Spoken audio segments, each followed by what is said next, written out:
The alarm in the training hall was still ringing when I pulled Drazgal off the mat by his shoulder plate, and his breathing was too fast, and the medic drone was already rolling toward us, and I remember thinking, this is what happens when two of us who are supposed to be careful get careless for 1 second. That was 3 months before the human girl arrived. I did not know yet that careless would soon look like a kindness. My name is Vosh. I am Dranu, from a world with soft gravity and softer rules, and I had spent my whole life being told that strength was something you displayed, not something you used. The Coalition Academy taught us to fight the way it taught us everything else, with limits drawn around every motion, with instructors standing close enough to stop a strike before it landed. We called it sparring. We called it training. What we meant was a kind of dance, where nobody was supposed to get hurt in any way that mattered. Commander Threxabal ran our unit the way a blade runs along a whetstone, patient, precise, and always looking for the edge that wasn't sharp enough yet. She was Kathi, tall and narrow, with mandibles that clicked softly when she was thinking, and went still when she was angry. She had fought in the border conflicts before any of us were old enough to hold a training weapon, and she carried that history in the way she watched us, like she was still waiting for someone in the room to prove they understood what a real fight cost.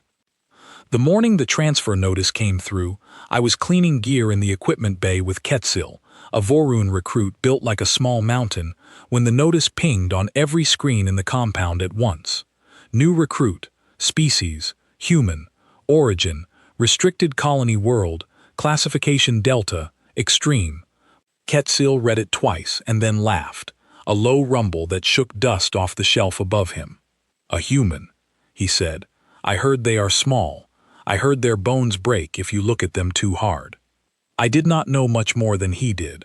Humans were rare in the Coalition, rarer still in officer training, and the little I had read said their homeworld had been abandoned generations ago after some catastrophe nobody explained clearly, and that the ones who survived had scattered to colonies most species did not visit without a very good reason. Delta classification meant the world itself was trying to kill anything that lived on it, every day, in ways both large and small. I had never met anyone from a Delta world. I was not sure anyone in our unit had. We gathered near the landing pad that afternoon, more of us than usual, because curiosity is a hard thing to discipline out of young recruits no matter what species you are. The shuttle came down slow and quiet, and the ramp lowered, and for a moment, nothing happened at all. Then she walked out. Her name, according to the manifest scrolling on the nearest terminal, was Nora Bennett. She was shorter than most of us expected, though I am not sure what we expected. She carried one bag over her shoulder and nothing else, and she walked down that ramp like the ground might shift under her at any moment, which I would later learn was simply how she walked everywhere, out of habit rather than fear. Her eyes moved across the crowd once, fast, cataloging exits and elevated positions and anything that might be a threat, before settling anywhere else. I noticed that before I noticed anything about her face. She did not smile. She did not look nervous either, which struck me as strange, because every new recruit I had ever seen arrived either grinning too widely or trying too hard not to shake. Nora Bennett did neither. She simply stood there, waiting to be told where to go, the way a soldier waits for orders rather than the way a student waits for a welcome. Commander Threxabal met her at the base of the ramp, and I was close enough to hear the exchange. "Recruit Bennett," the commander said. "Welcome to the academy." "Thank you, Commander," Nora said. Her voice was steady, quieter than I expected, with an accent that curled the edges of her words in a way none of us had heard before. Threxabal studied her for a long moment, the way she studied everything, like she was reading a report that hadn't been written yet. "Your file is thin," she said, "deliberately thin, from what I can tell. I do not enjoy training recruits I do not understand." Nora's expression did not change. "You'll understand soon enough, ma'am," she said, and something about the way she said it made the commander's mandibles go very still. I did not think much of that exchange at the time. I filed it away the way you file away a strange smell in a room, present but not yet explained, and I went back to my duties, and I watched the new recruit from a distance for the rest of the day, the way everyone else did, half curiosity and half the low hum of nerves that comes from not knowing what a stranger might be capable of. She was assigned quarters near mine, which meant I saw her more than most. That evening I found her in the common room, sitting with her back against the wall in a corner that let her see both the door and the window at once. Running a whetstone along the edge of a small blade she had somehow been allowed to keep through inspection. Nobody else was near her. Nobody else had tried to talk to her yet. I sat down across the table, not too close, the way you approach an animal you are not sure will bite. "Mind if I join you?" I asked. She glanced up, studied me the same way she had studied the crowd on the landing pad, and then went back to the blade. "Go ahead," she said. "I am Vosh," I told her. "Drenu. 3rd year. Nora," she said. "Human. 1st day." I laughed a little, more from nerves than humor, and she almost smiled at that. Just a small shift at the corner of her mouth that vanished as quickly as it came. I asked her the question everyone was asking behind closed doors, the one nobody had the courage to ask her directly yet. "What was it like?" I said. "Your homeworld. I have never met anyone from a Delta world before." She set the whetstone down and looked at the blade instead of me, turning it slowly so the light caught the edge. "It was home," she said. "That's all it ever was to me. I didn't know it was strange until I left it. I waited, the way you wait when you sense there is more coming and do not want to scare it off. Everything there wants something from you," she said finally. "Food, territory, sometimes just the space you're standing in. You learn early that the world is not going to slow down and explain the rules to you. It just tests you, over and over, and either you pass or you don't get another test. There's no such thing as a small mistake back home.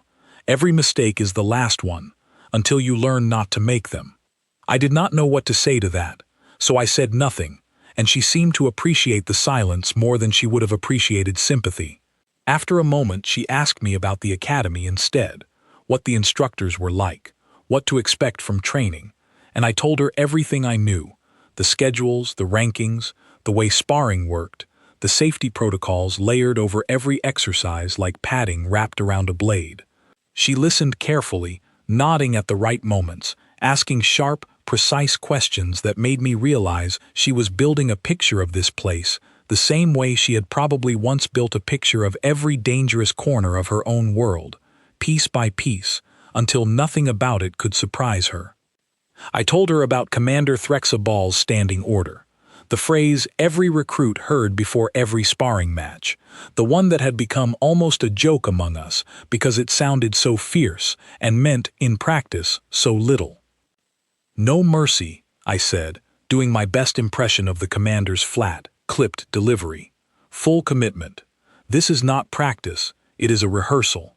And then everyone taps out the second it starts hurting, and the medics stand around looking bored, and that's the whole show." Nora was quiet for a moment. "That's what it means here?" she asked. "Rehearsal." I shrugged. "It is a figure of speech. It means take it seriously. Show up like it matters. Nobody is actually trying to hurt anybody. The instructors would end a match in half a second if things went too far." She turned the blade over once more in her hands, and something in her expression settled into a kind of stillness I did not understand yet, a stillness I would only recognize much later as a decision being made. "Where I come from," she said, "when somebody tells you not to hold back, they mean it exactly. There's no version of that sentence that comes with an asterisk." I laughed again, thinking she was making conversation, thinking it was simply a difference in phrasing, an accent of meaning rather than words. "It's different here," I told her. "You'll see, everyone holds back. That's the whole point of training, to get strong without getting hurt." She looked at me for a long moment, and there was nothing unkind in her expression, nothing challenging, only a kind of patient certainty, like she was looking at someone who had never seen rain and was trying to explain what a storm felt like using only the word wet. "We'll see," she said, and went back to sharpening her blade. I did not think about that conversation again for 2 more days. Not really. not in any way that mattered. I was busy with my own drills, my own rankings, the small competitive currents that ran under every relationship in the academy, the way water runs under ice. Nora settled into the schedule quickly, faster than any recruit I had seen, moving through the physical assessments with a kind of economy that made the instructors pause and recheck their instruments. Certain something had been measured wrong. She was not the strongest recruit in raw numbers. She was not the fastest either, not on paper. But there was something underneath the numbers that the instruments could not measure, something in the way she moved that made even Quetzal stop laughing about small bones the first time he watched her run an obstacle course without slowing down once, without a single wasted motion, like the whole course was simply the ordinary shape of her day. Word started to travel the way it always does in a place like the academy, quiet at first, then louder. The human doesn't get tired. The human doesn't flinch during the pressure drills. The human asked the medics what the maximum safe threshold was for the pain simulators, not because she was worried about hitting it, but because she wanted to know exactly how far the numbers went. Commander Threxa Bow watched all of this from a careful distance, the way she watched everything, saying little, recording much.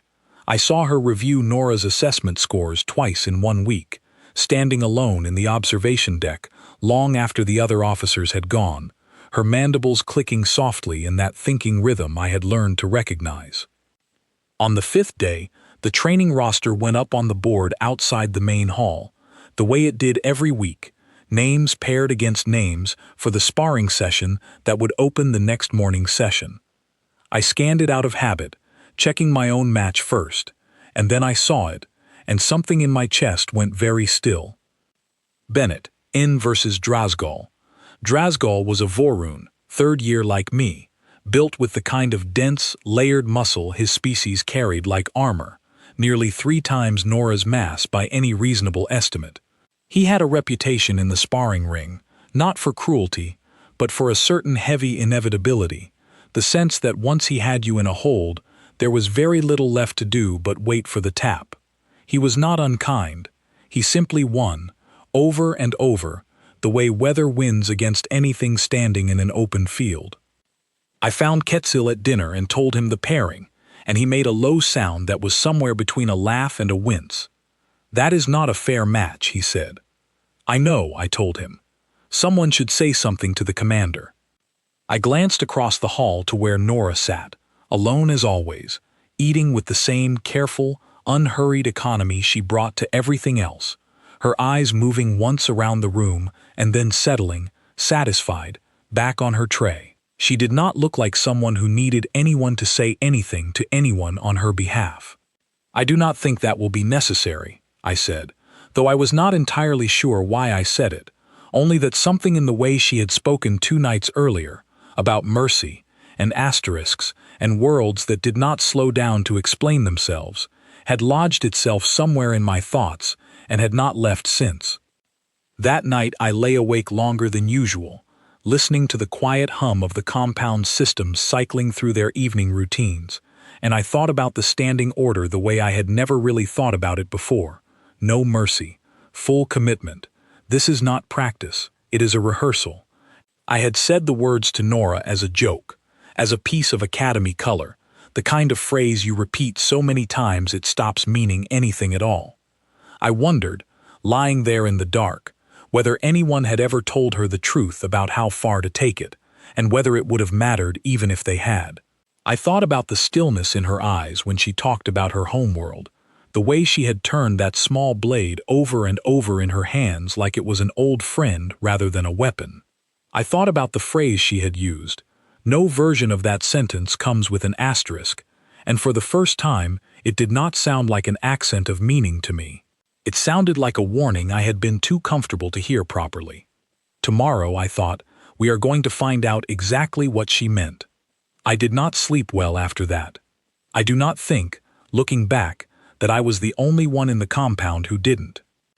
Morning came the way it always did in the compound, with the pale wash of artificial dawn sliding across the training hall's high windows, and I was already awake when the first bell sounded, sitting on the edge of my bunk, running through the pairing in my mind for the 100th time. Versus Drasgal. I told myself it would be fine. I told myself the safety protocols existed for exactly this kind of mismatch, that the instructors would step in long before anything serious happened, that Commander Threxabal had run 1,000 sparring sessions and had never once let a recruit walk away truly harmed. I told myself all of this, and none of it made the knot in my stomach loosen even slightly. The training hall filled early that day, faster than usual, because word of the pairing had spread overnight the way rumors always did, in a place with too many young recruits and not enough to occupy their minds. By the time I arrived, the observation benches along the far wall were already crowded, Vorun and Kathi and Drynu and a scattering of other species I recognized from neighboring units, all of them drawn by the same curiosity that had pulled me out of bed early. Nobody wanted to admit why they had come. Everybody wanted to see the small human matched against the mountain. Quetzil found me near the entrance and settled beside me with his arms crossed over his broad chest. He is going to be careful with her, he said, more to reassure himself than me. Drasgal does not enjoy hurting people. He will hold back. I did not answer right away.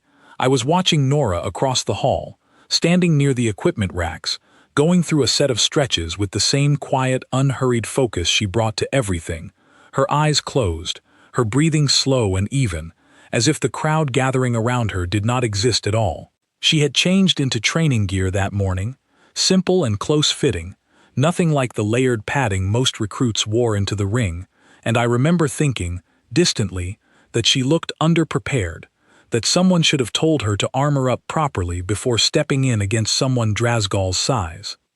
I did not yet understand that armor, to her, was something you earned through skill rather than something you strapped on before a fight.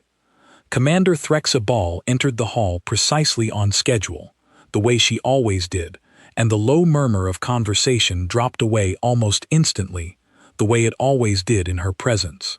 She walked the length of the sparring circle once, inspecting the mat, checking the padding along the edges, running through the same pre-match routine she ran through every single session, methodical and unhurried, as if this pairing were no different from any other. Perhaps, to her, it wasn't. Perhaps she had already seen something in Nora's assessment scores that the rest of us hadn't. She stopped at the center of the circle and gestured for the two combatants to step forward.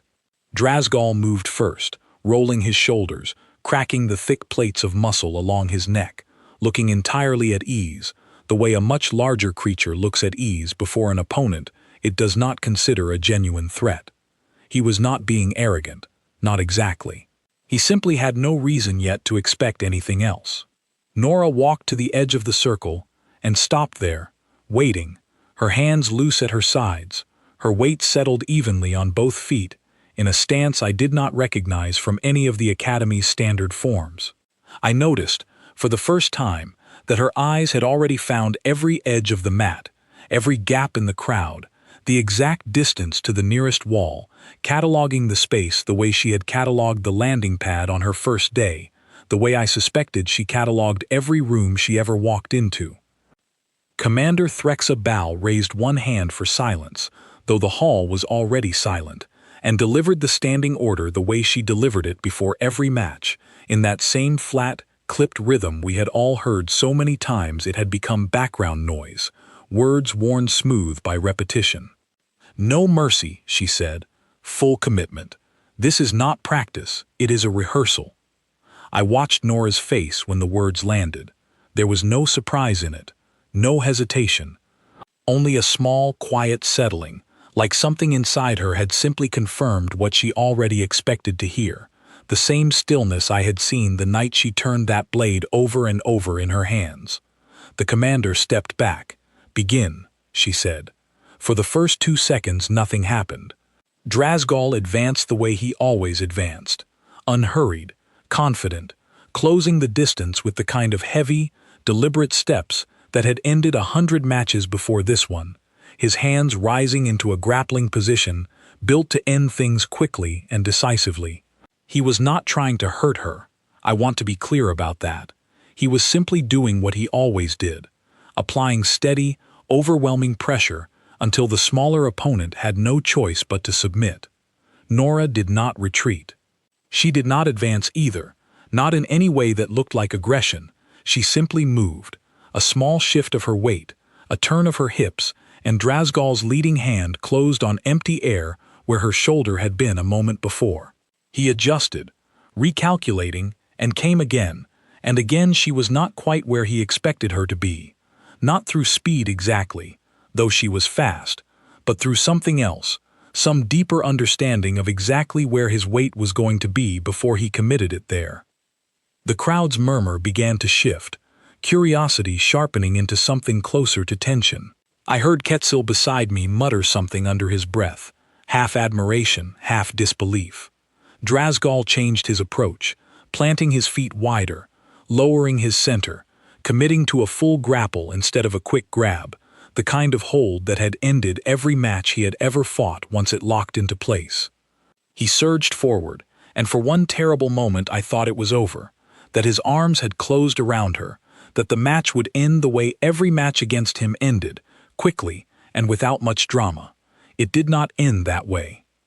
Nora dropped, low and sudden, using his own forward momentum against him in a way that looked less like a technique and more like an instinct honed over years of avoiding exactly this kind of trap, and Drazgal's grip closed on nothing, his own weight carrying him forward past the space where she had been standing a heartbeat earlier. He stumbled, just slightly, just enough, and before he could fully recover his balance, Nora was already moving again, not away from him this time but toward him, low and controlled, her hand finding a pressure point along his extended arm that made him grunt in surprise and pull back on instinct.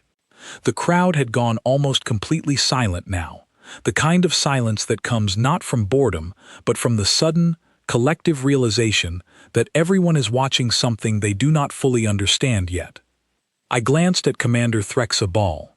She had not moved from her position at the edge of the circle, her arms folded, her mandibles utterly still, her eyes fixed on Nora with an intensity I had never seen directed at a first-year recruit in 3 years of training under her command.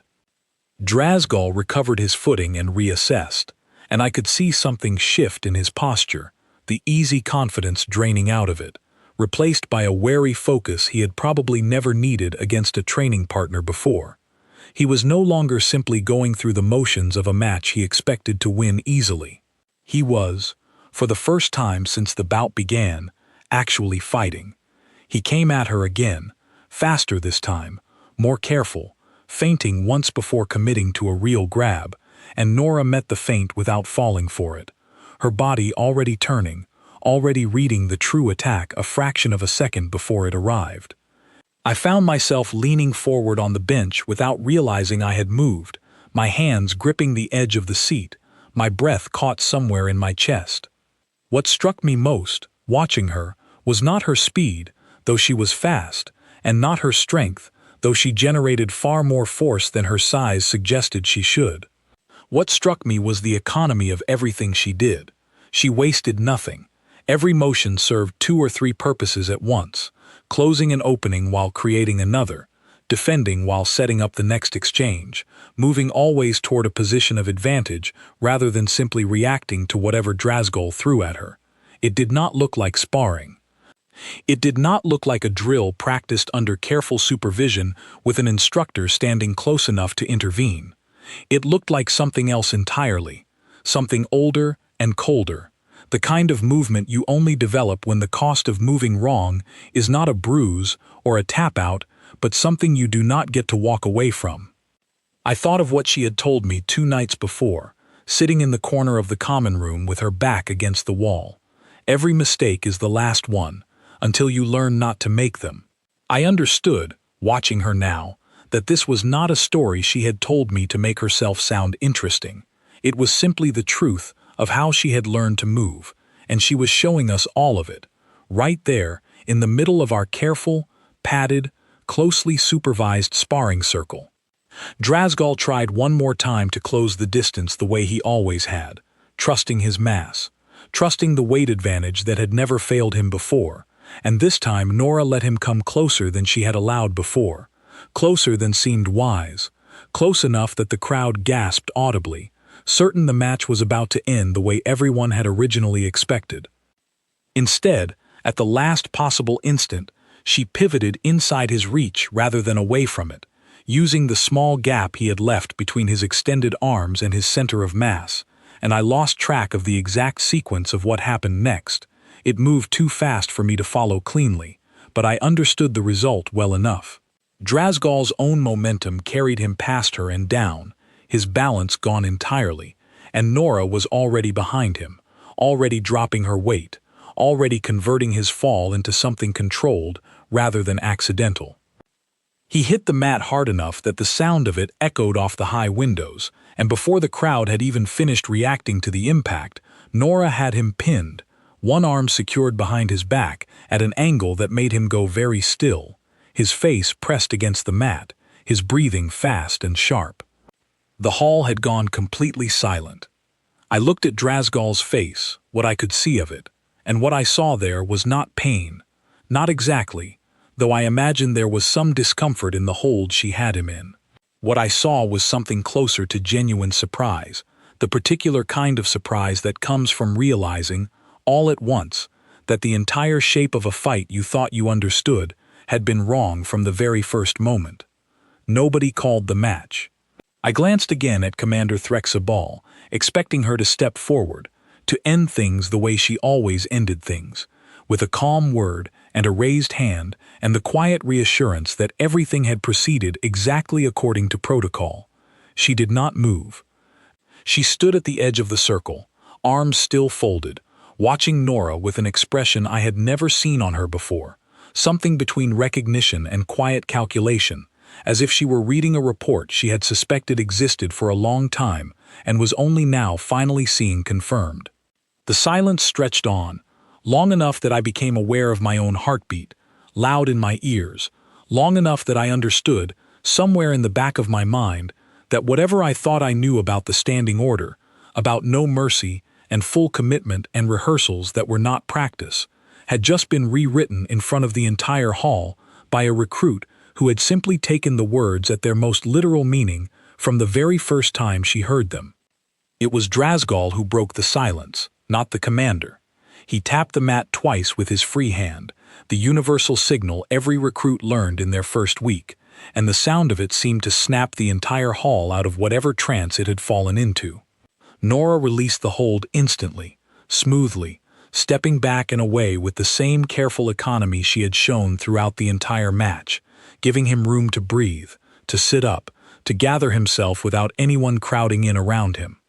Drazgal sat on the mat for a long moment, rolling his shoulder, testing the range of motion in the arm she had pinned, and then he did something none of us expected. He laughed. It was not a bitter laugh, not the kind of laughter that comes from wounded pride. It was low and genuine, the sound of someone who has just been handed a lesson he did not know he needed and finds, once the surprise fades, that he is grateful for it. "I have not been taken down like that since my second year," he said, still catching his breath, looking up at Nora with an expression that had shifted entirely from the easy confidence of the match's opening seconds into something closer to respect. "Where did you learn to move like that?" Nora extended a hand to help him up, and he took it, and the crowd along the benches finally exhaled as one, a wave of murmured conversation breaking out where the silence had been. "Home," she said simply, and did not elaborate further, and something in her tone made it clear that further explanation would come later, if it came at all, and not in the middle of a crowded training hall. Commander Threxa Ball stepped forward at last, and the murmuring quieted again, though not as completely as before, the way a held breath does not return fully to normal after a shock, even once the danger has passed. She walked the perimeter of the circle once, the same methodical pace she always used, and stopped in front of Nora, studying her the way she had studied her on the landing pad days earlier, except now there was nothing unreadable left in her expression at all. That, the commander said, was not standard technique. "No, ma'am," Nora said. "Where did you learn it?"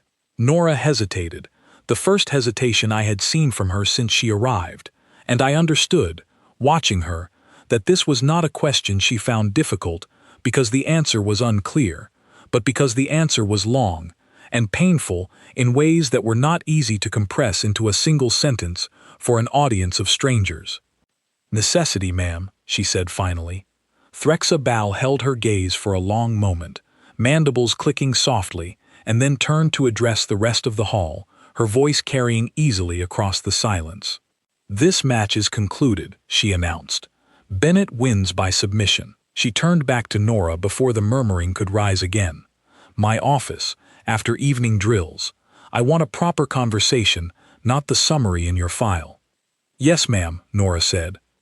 The commander walked away without further comment, and the hall slowly began to empty, recruits filing out in small clusters, all of them talking now, the earlier silence replaced by an eager, restless energy that I recognized from every time something genuinely surprising happened in a place built around routine and predictability. I stayed where I was for a moment longer, watching Nora gather her things from the equipment rack, moving with the same unhurried calm she had carried into the match, as if nothing remarkable had happened at all, as if she had simply gone through her morning the way she went through every morning, without drama, without excess. Quetzil found his way over to her before I did, standing a careful distance away, the way you approach something you have just seen upend everything you thought you understood about size and strength. "That was," he started, and then seemed to lose the rest of the sentence somewhere in his own throat. "That was not what I expected." Nora looked at him, and for the first time since her arrival, I saw something close to a real smile cross her face, small and brief, but genuine. "Most people don't expect it," she said. "That's usually the point." I stepped closer, and she glanced at me, and there was a flicker of something in her expression that might have been amusement, remembering our conversation from 2 nights before, the one where I had confidently explained that nobody here actually meant it when they said no mercy. "You were serious," I said, "the other night. About the asterisk. I told you," she said. "There's no version of that sentence where it means anything less than exactly what it says. Not where I'm from." "But Drasgal," I said, "he could have been badly hurt. The instructors would have stopped it if things went too far, but you didn't seem worried about that at all. You committed the way you would if there was no safety net under you." Nora considered this for a moment, slinging her bag over her shoulder, and when she answered, her voice had lost the light, almost playful edge it carried a moment before, settling into something more careful, more deliberate. "There's a difference," she said, "between fighting recklessly and fighting completely. I wasn't trying to hurt him. I was trying to win, cleanly, the way I was taught to win, without holding anything back that might let the fight drag on longer than it needed to. A fight that drags on is a fight where more things can go wrong. Where I come from, the fastest clean ending is always the safest one, for everybody involved. Holding back doesn't make a fight gentler, it just makes it longer, and a longer fight is a more dangerous fight, not a kinder one." I turned that over in my mind, and the more I turned it over, the more it made a strange kind of sense, uncomfortable and unfamiliar, but sense nonetheless. We had all been taught in one way or another that restraint equaled safety, that pulling a strike or softening a grip made a match less dangerous. Nora had grown up somewhere that taught the opposite lesson entirely, that decisive, complete commitment ended things faster and therefore more safely than a drawn-out exchange of careful half measures ever could. Word of the match spread through the compound faster than any piece of Academy news I could remember, faster even than the announcement of new fleet assignments the previous season. By midday, recruits from other units were finding excuses to walk past our training hall, hoping for a glimpse of the human who had put Drasgal on the mat in under a minute. By the evening meal, at least 3 different exaggerated versions of the story were circulating, one of which had Nora disarming him of a weapon that had never actually been part of the match at all. I heard Quetzil correcting one of these versions with visible pride, as if he had somehow been personally responsible for what happened, simply by virtue of having watched it happen. Nora herself seemed entirely unbothered by the attention, which was its own kind of remarkable, given how much attention there suddenly was. She ate her evening meal at the same table she always chose, in the same unhurried way, declining most of the recruits who approached to ask questions with polite, brief answers that gave away very little. I watched her handle a dozen variations of the same question. How did you do that? Where did you learn to fight like that? Is it true your whole planet is like that? And each time she answered with the same patient economy she brought to everything, offering just enough to satisfy the curiosity without inviting more of it. I found a moment alone with her before evening drills, catching her near the corridor that led toward the commander's office, and I asked the question that had been sitting in my chest since the match ended. "Are you worried?" I asked. "About the meeting with Threxa Ball?" Nora considered this honestly, which I had come to recognize as one of her habits, weighing a question fully before answering it, rather than offering the first convenient response. "No," she said. "I think she's the first person here who's actually going to understand what I'm telling her, instead of assuming I'm exaggerating." "What do you mean?" "Everyone I've met so far has been kind," she said. "Curious, a little nervous around me maybe, since the match, but nobody's really believed me yet, not fully, when I've tried to explain what home was like. It's easier to nod along and file it away as an interesting story than to actually sit with what it means. I think the commander's different. I think she's spent enough of her life close to real danger that she'll recognize what she's looking at, instead of just being impressed by it." I did not know what to say to that, so I walked with her in silence for a while instead, the corridor lights humming softly overhead, and when we reached the junction where our paths split, she stopped and looked at me with an expression I had not seen from her before, something almost like gratitude. "Thank you," she said, "for explaining the standing order to me the way you did. I know you meant it as a kindness, easing me into how things work here, but I'm glad I didn't actually listen to the softened version." I laughed, a little uneasily. "I am not sure Drozgal shares your gratitude." "He will," she said, with quiet certainty. "Give it a week." She was, as it turned out, exactly right.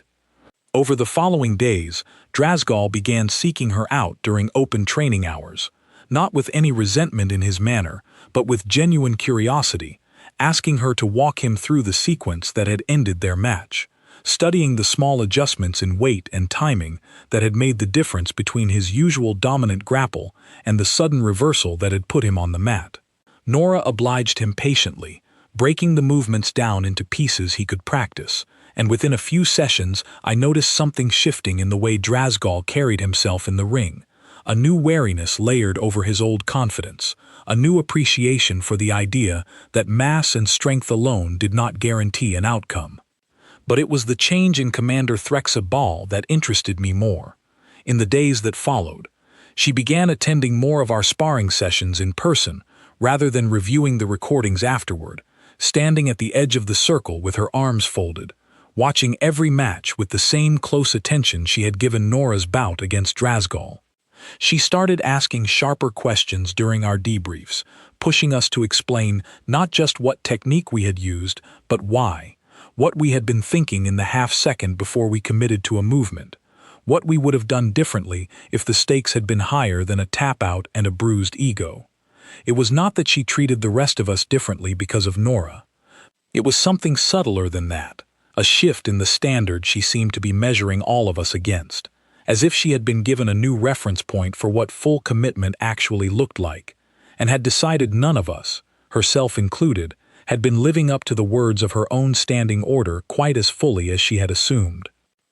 I did not learn the details of that first private conversation between Nora and the commander, not directly, not for some time, but I saw the after effects of it clearly enough in the days that followed, in the careful new attention the commander paid to Nora's file, in the requests that started coming down from higher in the Academy's command structure for updated assessments on Delta World recruits, in the quiet, unspoken understanding that had settled over our unit that something about what we thought we knew regarding strength and size and the fairness of a fight had been permanently rearranged. What I understood most clearly, in the days after that match, was that Nora had not broken any rule by fighting the way she had. She had simply been the first person in that hall to take the rule exactly as it was written, without the comfortable padding the rest of us had unconsciously wrapped around it over years of routine, and in doing so, she had shown every one of us, instructors included, the gap between the words we used and the meaning we actually intended by them. I thought about that gap often in the days that followed, turning it over the way Nora had turned that small blade over in her hands the first night I met her, and I began to understand, slowly, that the gap was not unique to our training hall or our standing order. It was, perhaps, a gap that existed everywhere words were used to describe danger, by people who had never truly needed to survive it. Nora had come from a place where that gap did not exist, where words about danger and the reality of danger were the same thing, spoken with the same weight, meant with the same finality. I did not know it yet, standing in that corridor watching her walk toward the commander's office, with the same steady, unhurried calm she carried into everything. But the conversation happening behind that door was about to change far more than our unit's understanding of a single sparring match. It was about to change how the entire academy thought about what it meant to train someone who came from a world that had never once offered mercy in return. I did not find out what happened in that office until much later that night, when Nora returned to the common room long after most of the other recruits had gone to their quarters, and found me still awake, sitting at the same table where we had first spoken, going over training notes I was not really reading. She sat down across from me without being asked, which I took as a sign that she wanted company, or at least did not mind it, and for a while neither of us said anything at all. She talked to me for 2 hours, she said finally. Longer than any meeting I've had with a commanding officer before. What did she want to know? I asked. Everything, Nora said. Not the file version, the real version. She was quiet again for a moment, turning an empty cup between her hands the way she had turned that blade the first night I met her, and then she began to talk, slowly at first, then with a steadiness that told me she had decided, somewhere in that 2-hour conversation, that it was easier to simply let the truth out fully than to keep offering careful, partial pieces of it to anyone who asked. My homeworld, she said, is not what most people imagine when they hear the word Earth. There was an Earth once, a long time ago, gentler than anything most species in the coalition would recognize as dangerous at all. But the world I grew up on was not that one. It was a colony, established generations back, on a planet that looked survivable from orbit and turned out to be something else entirely once people actually settled there. She explained it carefully, the way someone explains something they have had to explain many times before, weighing each detail against how much a listener could absorb, without either disbelieving her outright or recoiling from the scale of it. The planet's ecology, she said, had evolved under conditions far more extreme than anything the original survey teams had accounted for. Predators that grew larger and faster with each generation, because anything smaller or slower simply did not survive long enough to breed. Plant life that defended itself with toxins potent enough to kill within minutes if you did not know exactly what to avoid. Weather systems that shifted with almost no warning, turning a calm afternoon into a genuine threat to anyone caught outside without shelter. The first generations who settled there, she said, lost more people than anyone likes to talk about now. Whole outposts, gone within a season. The ones who survived did not survive because they were lucky. They survived because they learned, fast, and they taught what they learned to their children with an urgency that never really faded, even generations later, even after the worst of the early mistakes had been corrected. By the time I was born, she said, it wasn't really a colony anymore in the sense that word usually means. It was just home, a hard one, but home. We didn't think of ourselves as living somewhere extreme. We just thought of ourselves as living somewhere that required you to pay close attention, all the time, to everything. I asked her the question I had been holding since the match, the one I had not quite found the courage to ask directly until that moment. Were you ever actually in danger? I said. Real danger. Not training. Not a drill. Nora looked at me for a long moment before answering, and something in her expression told me she was deciding how much of this particular truth to share, the way she had clearly decided things with the commander earlier that evening. Yes, she said simply. More than once. I don't like talking about the specifics, not because they're secret, but because they don't translate well into a story you tell at a table like this. People hear the word danger and think of something dramatic, something with a clear beginning and end, a threat you can point to and describe. Where I grew up, danger wasn't an event. It was a condition. It was just what the world was, all the time, in the background of everything you did. You didn't survive it by being brave in one big moment. You survived it by never once letting your attention slip, for years, until not letting your attention slip simply became who you were. I thought about the way she had cataloged the landing pad on her first day, the way her eyes had moved instinctively to the exits and the elevated positions and the gaps in the crowd before settling anywhere else. I thought about the way she chose seats with her back against a wall, the way she never seemed fully at ease even in the quietest corners of the compound. I had noticed all of it without understanding it, filing it away as simple caution, the kind of wariness any new recruit might feel in unfamiliar surroundings. I understood now that it was something deeper and more permanent than that, a way of moving through the world that had been carved into her by years of necessity, long before she ever set foot on the Academy's landing pad. The commander told me something interesting, Nora continued. She said that most coalition species build their safety protocols around the assumption that danger is rare, and that training exists to prepare you for the occasional moment it appears. She said my homeworld had to build everything the opposite way, around the assumption that danger was constant, and that safety was the rare, precious exception you worked hard to create and protect. She said that difference explained more about how I fight than any technique I could ever teach someone in a classroom. I turned that over in my mind, and the more I turned it over, the more it reframed everything I had watched happen in that sparring circle that morning.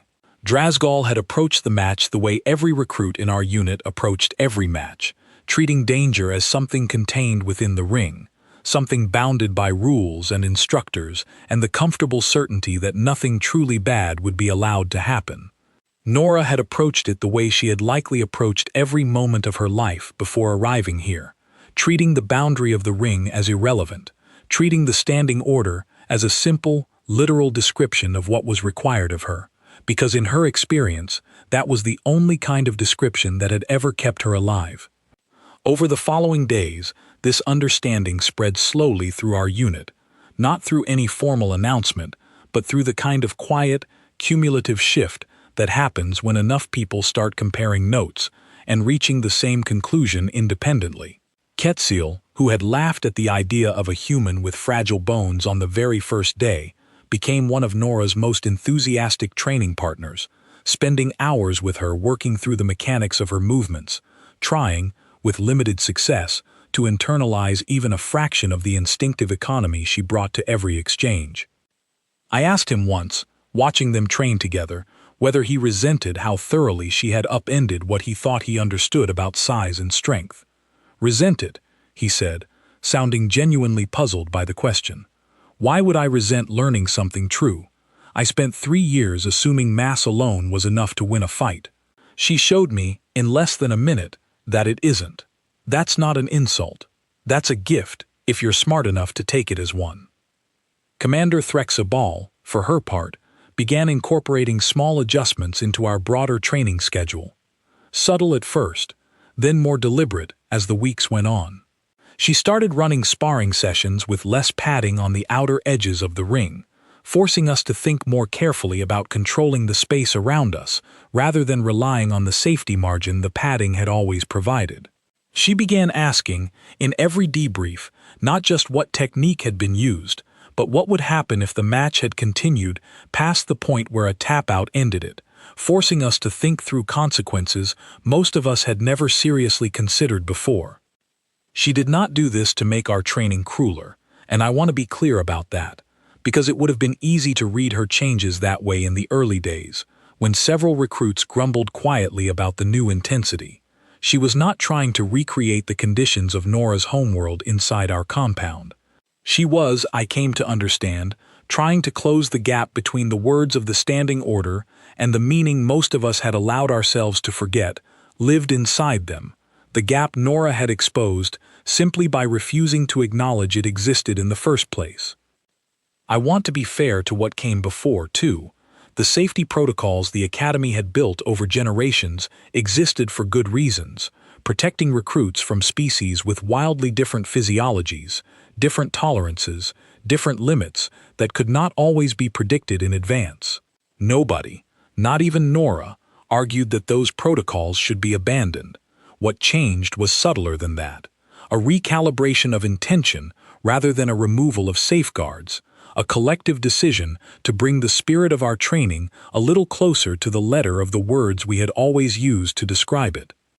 Nora herself seemed content with this slower, gentler shift, even though it was clear to me that a small part of her still found the pace of it strange, still occasionally caught herself surprised by how much deliberate care went into protecting recruits from consequences that, on her homeworld, would simply have been treated as the ordinary cost of learning. "It's not that I think this place is soft," she told me one evening, several weeks after the match, as we walked back from a late training session together, the compound quiet around us in the artificial dusk. "It's that I'm still getting used to the idea that a mistake here doesn't have to be the last one you ever make. Where I'm from, you don't get many second chances. Here, I'm starting to understand. You get quite a few. I don't think that makes people here weaker. I think it just means you've built something my homeworld never had the luxury of building. I'm trying to learn how to exist inside that, without losing the part of myself that still checks every exit before it sits down." I did not have a good answer for that, so I simply walked beside her in silence for a while, the way I had done once before outside the commander's office, and I found myself thinking, not for the first time, that the coalition had not simply recruited a soldier with unusual skills when they brought Nora Bennett into the academy.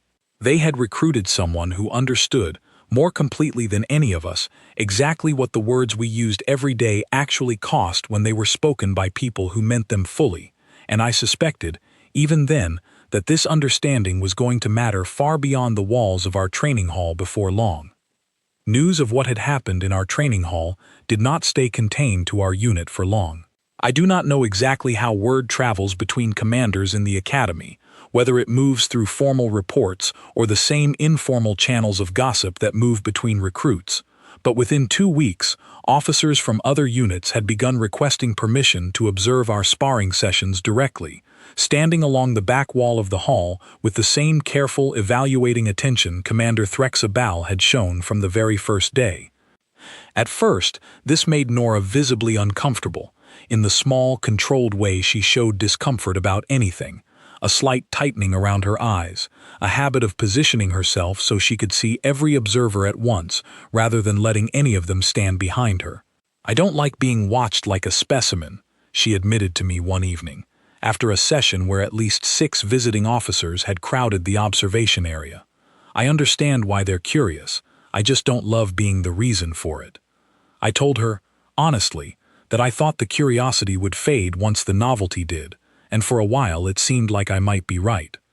But the requests kept coming, not because officers wanted to see the human recruit as some kind of spectacle, but because, as one visiting Kathi instructor put it during a debrief I happened to overhear, watching her train forced them to re-examine assumptions about their own methods that had gone unquestioned for longer than anyone cared to admit.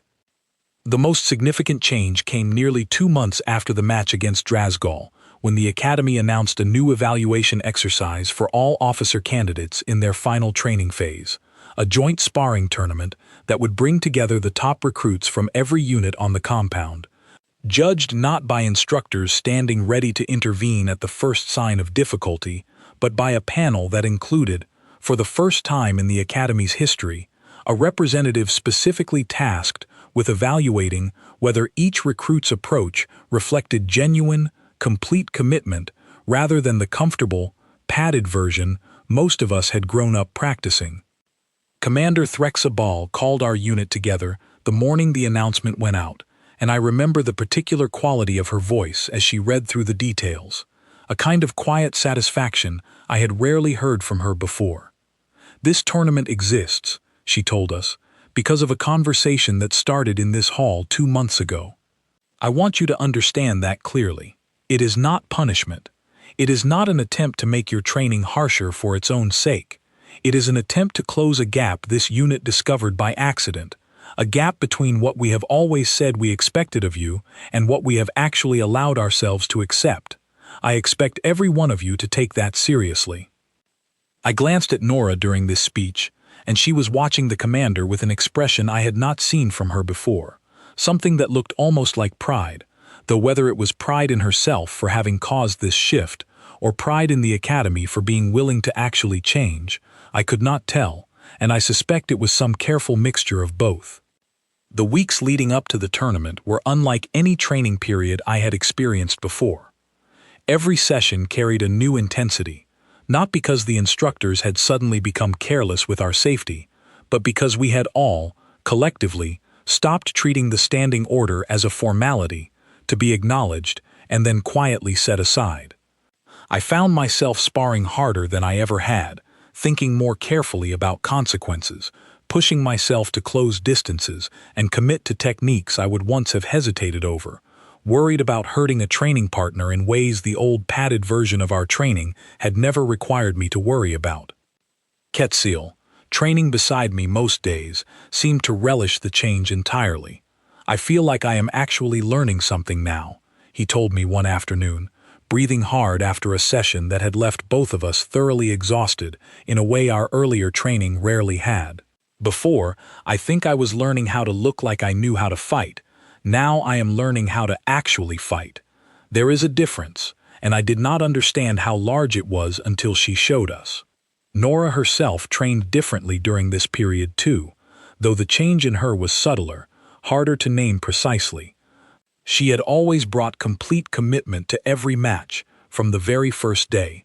What shifted, I think, was her relationship to the rest of us, a gradual thawing of the careful distance she had kept since her arrival, replaced by something closer to genuine partnership. She began offering guidance more freely, not waiting to be asked, correcting small errors in stance or timing during shared drills with the patient, unhurried manner of someone who had decided, finally, that this place was worth investing herself in fully, rather than simply surviving within it. I asked her, during one of our evening walks back from the training hall, whether she felt differently about the academy now than she had on her first day. She considered the question carefully, the way she considered everything, before answering. "On my first day," she said, "I thought I had arrived somewhere that didn't understand danger, and I expected I would spend my whole time here quietly adjusting my behavior to fit in with people who would never really grasp what I meant when I talked about home.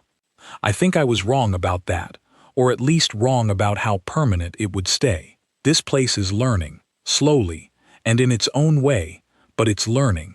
I didn't expect that. I think that's the part that surprised me most." The tournament itself arrived on a bright, clear morning, the largest gathering I had seen in the Academy's main hall since my arrival years earlier. Recruits and instructors and visiting officers filling every available space along the walls. A low hum of anticipation running through the crowd that reminded me, distantly, of the tension I had felt on the morning of Nora's match against Drasgal, except magnified now across the entire compound rather than contained within a single unit. I will not pretend the tournament unfolded without difficulty. Several matches ran longer and harder than anything most of us had experienced in the padded, careful sparring of previous years, and there were moments, watching from the benches, when I found myself holding my breath the way the crowd had held its breath during that first match against Drasgal, uncertain whether the new intensity of our training had prepared us adequately for what full commitment actually demanded. But nobody was seriously hurt. That mattered more to me than almost anything else about that day. Watching match after match conclude with recruits helping each other up off the mat, exhausted but intact, the safety protocols still firmly in place beneath the new intensity, proving that the two things Nora had always insisted were compatible, complete commitment and genuine safety, could in fact coexist if you simply understood them correctly from the very beginning. Nora's own matches that day were, by that point, almost expected to end the way they ended, quickly, decisively, with an economy of motion that left her opponents more impressed than discouraged. She won every match she fought, though I noticed she had stopped drawing quite the same startled silence from the crowd that her first match had produced. People had learned, in the 2 months since that first bout, what to expect from her, and the tournament felt less like a revelation and more like a confirmation of something the entire academy had slowly come to understand. What struck me most, watching the tournament unfold, was not Nora's performance, remarkable as it was, but the performance of the recruits around her, the way our whole unit had visibly absorbed something of what she had shown us weeks earlier, fighting with a completeness and focus that would have seemed almost unrecognizable compared to the careful, padded exchanges I remembered from my first year. Quetzil fought his way to the final rounds, moving with a controlled intensity I had never seen from him before, and even in his eventual defeat, he shook his opponent's hand with the same genuine respect Nora had shown Drasgal on that first morning, the respect of someone who understood that losing a fight fully committed taught you more than winning one half-heartedly ever could. Commander Threxabal delivered a short address at the tournament's close, standing at the center of the same circle where Nora's first match had unfolded weeks earlier, and I remember the particular weight in her voice as she spoke, the sense that she was choosing her words with unusual care. "When I give the standing order before a match," she said, addressing the full gathered crowd, "I have said the same words for many years. No mercy, full commitment. This is not practice, it is a rehearsal. I confess that for most of those years, I did not fully understand what I was asking of you when I said them. I understood the words as encouragement, as a way of pushing you toward better effort within boundaries I assumed everyone shared. I have since learned that the boundaries I assumed were not universal, and that the recruit who taught me this did not break any rule by taking my words seriously. She simply revealed how far short of my own words the rest of us had been living. I am grateful for that lesson, even though I did not ask for it directly, and I intend to carry it forward in how this academy trains every recruit who comes through these doors after today." She looked, as she said this, directly at Nora, who stood near the edge of the crowd with the same quiet, unhurried composure she had carried since her very first day, and something passed between them in that look that I did not fully understand until much later, a kind of mutual acknowledgement between two people who had each, in their own way, spent years learning what it truly cost to survive somewhere the rest of the galaxy considered ordinary. In the months that followed, more recruits from Nora's homeworld began arriving at the academy, a slow trickle at first, then a steadier stream, as word spread through the wider coalition that this particular training ground had proven itself willing to actually understand what it was asking for when it recruited soldiers from worlds like hers.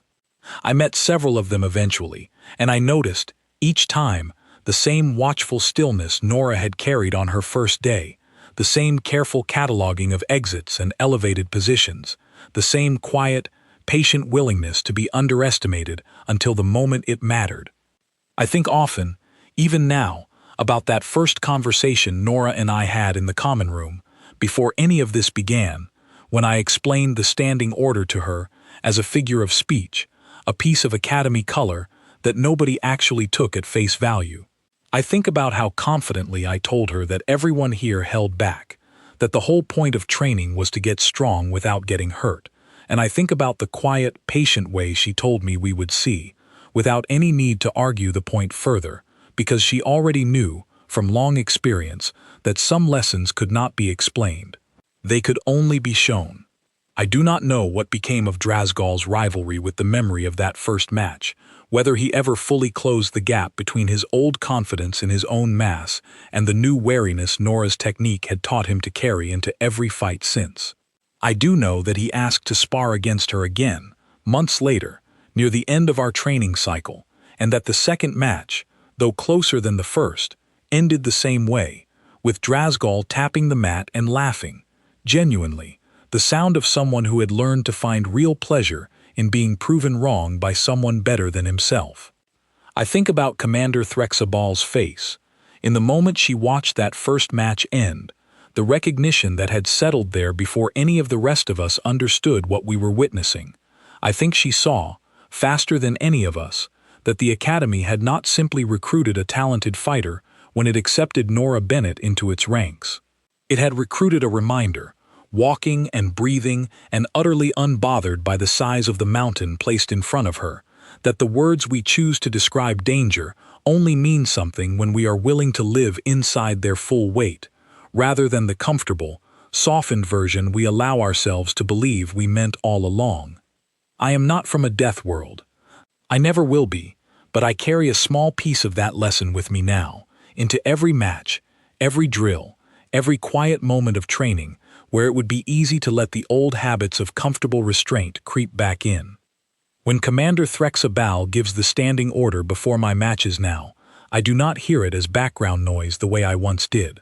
I hear it the way Nora always heard it, plain and complete, with no version of the sentence that comes with an asterisk, and I try, every time, to be worthy of taking it exactly as seriously as she did on that very first morning, when a mountain of a recruit named Drasgal learned, in less than a minute, exactly how much weight those words were always meant to carry.